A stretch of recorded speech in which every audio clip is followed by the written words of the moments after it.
King. It's a real pleasure to take this call on this third reading of the expungement of convictions for historical homosexual offences bill.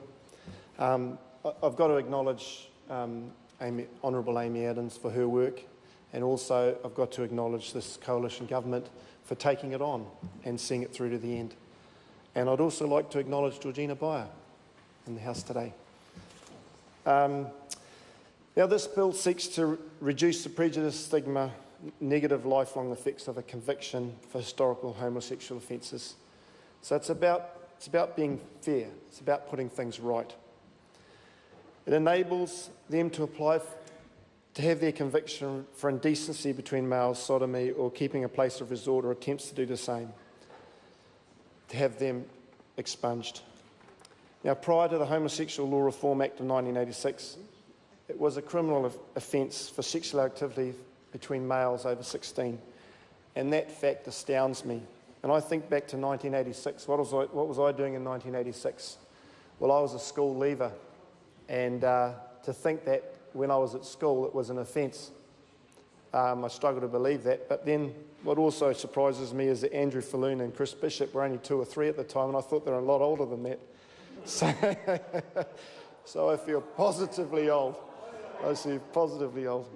So between 1965 and 1986, over 1,000 men were convicted of indecency between males.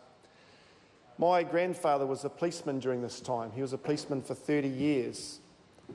Knowing him as I do, I can't imagine him ever arresting someone for this sort of offence. However, he's not alive today, so I can't ask him, but I would love to ask him, and if he did, I'd want to know. I would understand his thinking. But thankfully, we live in modern times now, and we're putting this to bed, so that's great. I was a member of the Select Committee, and I heard some harrowing and emotive submissions from some of these people. The Select Committee process is really important so that these people can be heard. Attitudes have changed, and I welcome that change, and the world is a better place for it. I'd like to acknowledge the bravery of Wiremu Demchek and over 2,000 petitioners. And it's pointless having offences such as these removed from the statute book without having the expungement legislation to accompany it. It's well overdue, and I'm proud to be part of a parliament that enacts this.